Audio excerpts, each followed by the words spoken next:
میں دعوت دیتا ہوں جمہوری وطن پارٹی کے رہنما ناز بگٹی صاحب کو کہ وہ اسٹیج پہ تقریر لیں۔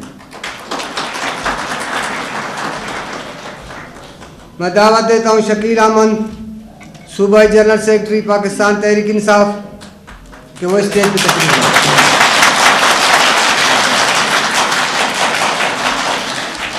میں دعوت دیتا ہوں ممتاز عالم دین جمعیت اسلامی بلوچستان کے سابق امیر مولانا عبداللہ قاسمی صاحب کو کہ وہ اسٹیج پہ تشریف لائیں۔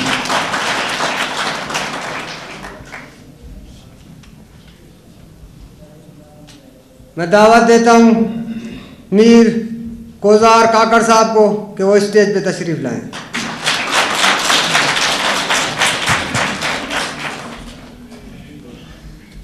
میں دعوت دیتا ہوں محمد عثمان کاکڑ صوبائی صدر پشتونخوا عوامی پارٹی کو کہ وہ اسٹیج پہ تشریف لائیں۔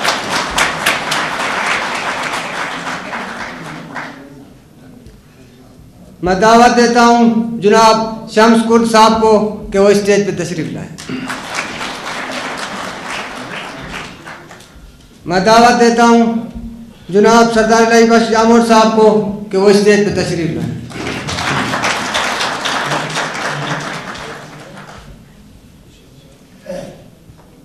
میں دعوت دیتا ہوں عبداللہ خان ایڈیشنل سیکرٹری تحریک انصاف کو کہ وہ اسٹیج پہ تشریف لائیں۔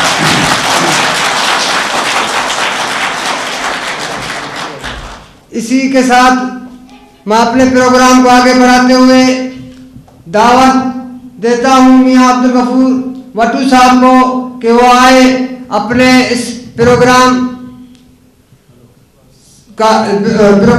کے خیالات کا اظہار کریں۔ میاں عبدالغفور وٹو صاحب۔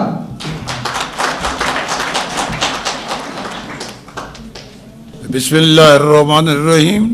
میرے عظیم پاکستانی بھائیوں، بیٹوں اور بیٹیوں، میں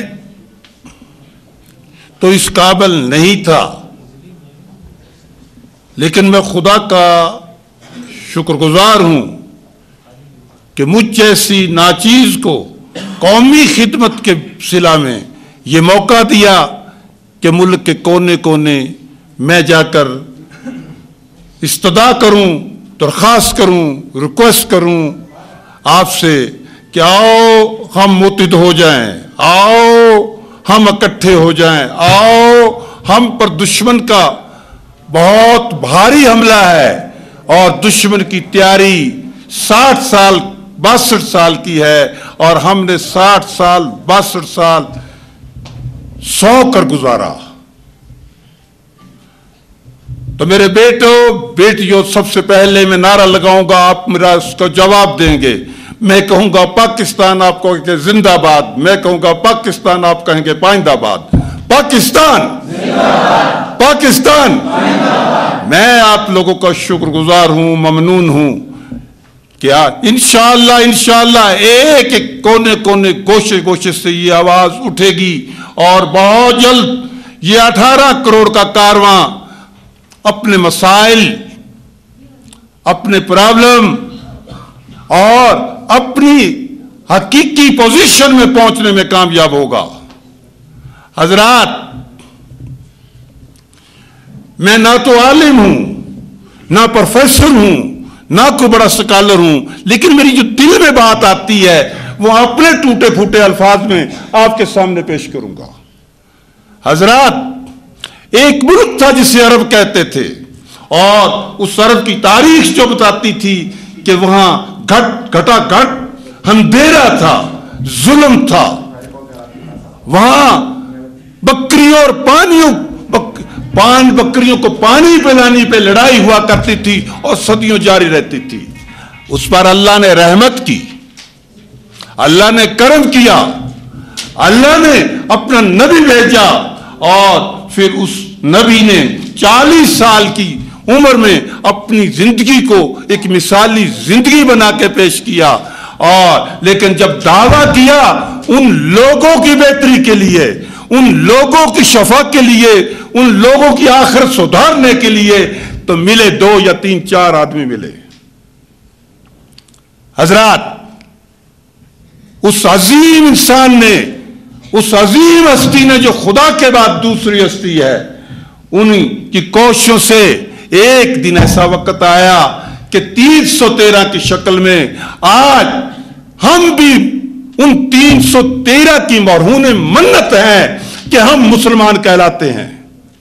شاید وہ 313 کو اللہ کامیابی نہ دیتا تو اسلام یہاں تک نہ پہنچتا۔ میں یہ سمجھتا ہوں، اور ہم نے آگے ایک اور کام کیا۔ حضرات،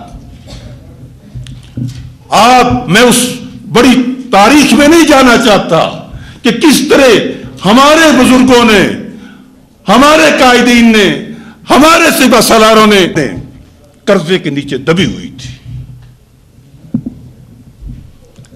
میرے بیٹے بیٹیوں، میں اپنے آپ کو مجرم سمجھتا ہوں، اور میری عمر کے لوگوں کو میں مجرم کرتا ہوں کہ ان لوگوں نے پاکستان بننے کے بعد خرگوش کی نیند سو گئے۔ آپ کو بتایا نہیں کہ آپ پر کتنا بڑا حملہ ہونے والا ہے، آپ کو حالات کدھر لے جانا چاہتے ہیں، اور آپ لوگوں کو معلوم نہیں کہ پاکستان کس طرح بنے تھا۔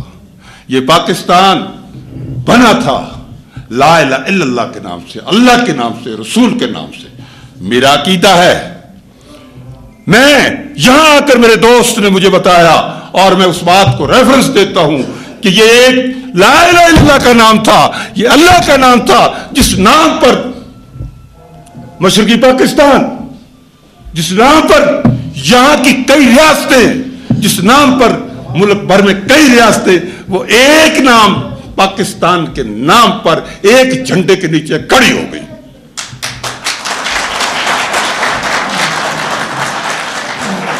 میرے بیٹوں، میری بیٹیوں، اس وقت اس کے بعد کیا ملا؟ آج ہم دعویٰ کرتے ہیں ہم کمانڈر ان چیف ہیں، آج ہم دعویٰ کرتے ہیں ہم جنرل کرنل ہیں، آج ہم دعویٰ کرتے ہیں صنعتکار ہیں، آج ہم دعویٰ کرتے ہیں وزیر اعلیٰ وزیر اعظم ہیں، آج ہم دعویٰ کرتے ہیں ممبر اسمبلیز ہیں۔ تو یہ تو اس پاکستان نے دیا ہے، تمہاری تو کوئی محنت نہیں، یہ تو اس اتحاد نے دیا تمہیں، اس کلمہ نے دیا ہے۔ حضرات، میں وہی بات دہراتا ہوں کہ میں اور میرے ساتھیوں نے اس وقت آپ کے گھر گھر جا کر، کوچے کوچے جا کر اس بات کو آپ کو باور نہیں کرایا کہ دنیا خوف زدہ ہے اس ملک سے، دنیا پری پلانیں کر رہی ہے، دنیا سوچ رہی ہے، ان کے فکری محاذ ایکٹیو ہیں، وہ خوف زدہ ہیں 313 کی شکل میں، وہ خوف زدہ ہیں کہ پاکستان ان پر ڈومینیٹ کر جائے گا۔ اور لیکن آپ اور ہم اپنی نیند سوئے رہے۔ وہ 1200 سال کا ایک غدار، ایک دشمن اور ایک ملک کا دشمن ہے۔ میں سمجھتا ہوں کہ امریکہ اور نہیں کہتا تھا، میں ٹی وی چینل پر یہ بات کہہ رہا ہوں، اور اس نے وہاں سے اپنی آواز اٹھائی، آؤ میں تمہیں گندم دیتا ہوں، آؤ میں تمہیں کپڑا دیتا ہوں۔ ان کا فکری محاذ کچھ اور کہہ رہا تھا کہ ان کے ساتھ تلوار سے نہیں لڑا جائے گا، ان کے ساتھ آمنے سامنے جنگ نہیں کی جائے گی، ان کو اسی لیے ہے کہ ان کو گندم کی گولیاں کھلا کر سلا دیا جائے، اور اس کے بعد ان میں فرقہ داریت پیدا کی جائے، ان میں صوبائی تعصب پیدا کیا جائے، ان میں لسانی تعصب پیدا کیا جائے، اور ان کو آپس میں لڑایا جائے، جو آج وقت آ گیا ہے۔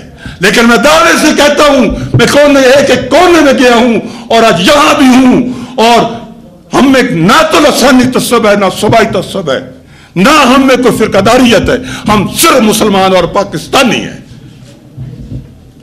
اور انشاءاللہ یہ ہم عملاً ثابت کریں گے۔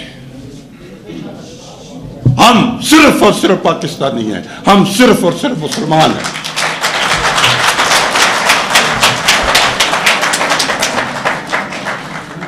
اور ہمیں سب کچھ ملا جس کو آج آپ عیش و عشرت کی زندگی گزار رہے ہیں۔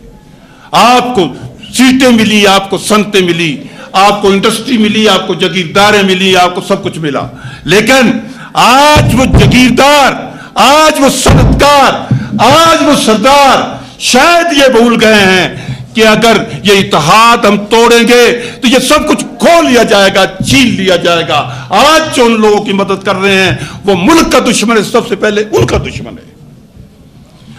پاکستان میں اس ملک کی، جس ملک کو امریکہ کہتے ہیں، اس ملک کی خدمت میں کیا باقی چھوڑا ہے؟ کیا باقی چھوڑا ہے؟ اپنا ملک برباد کر لیا اور اسے دنیا کا چودھری بنا دیا۔ دنیا کے چودھری بننے کے بعد پروفیسر صاحب پہلا حملہ، پہلا ٹارگٹ پاکستان بنا، اور اس کا سب سے زیادہ شدائی، اس کا سب سے زیادہ مرید مشرف یہ بات کہہ گیا تھا کہ باری شاید پہلے پاکستان کی آئے گی، اور وہ آئی۔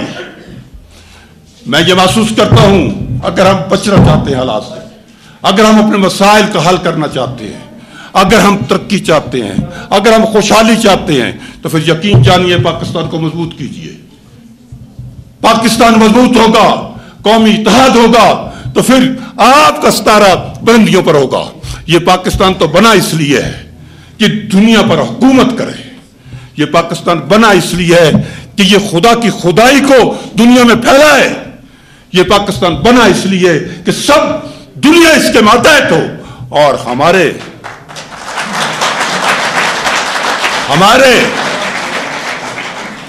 اکابرین، ہمارے لیڈر، ہمارے قائدین نے ہمیں ہاتھ پھیلانے کے لیے تیار کر رکھا ہے۔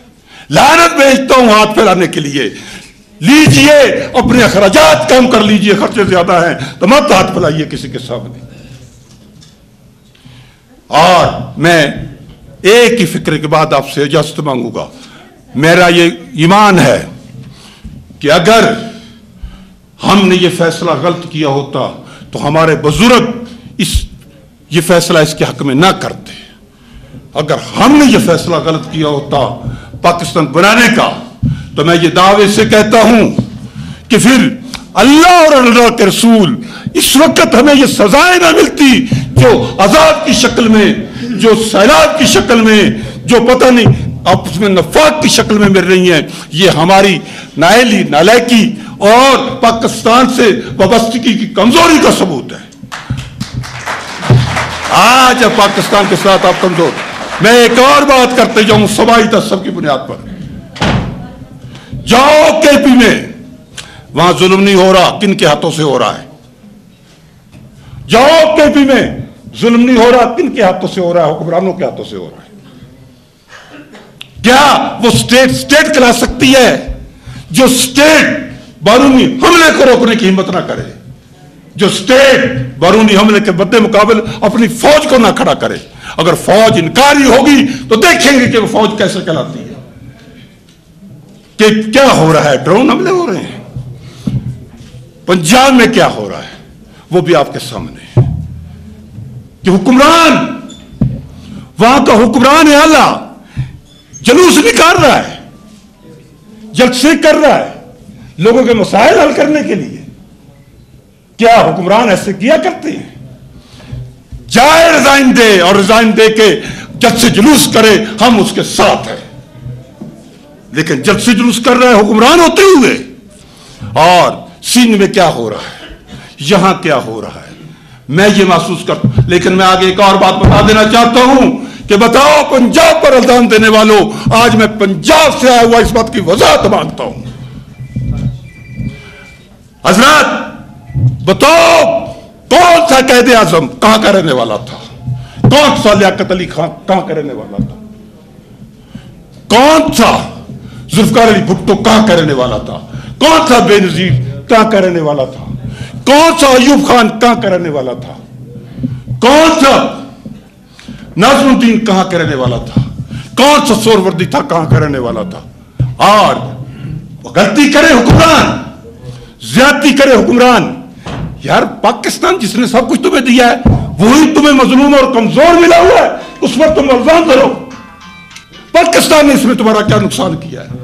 پاکستان نے تمہیں سب کچھ دیا، زبان دی، مقام دیا، روزگار دیا، صنعت دی، بیکاری سے جان چھڑائی اور ہندو سے آزادی دلوائی۔ پاکستان کا کیا قصور ہے اس میں؟ آؤ اٹھو، اس پاکستان کو لے کر آگے چلیں۔ انشاءاللہ ہماری بچے ہم سے خوش ہوں گے، ورنہ ہم سے بد دعائیں دیں گے۔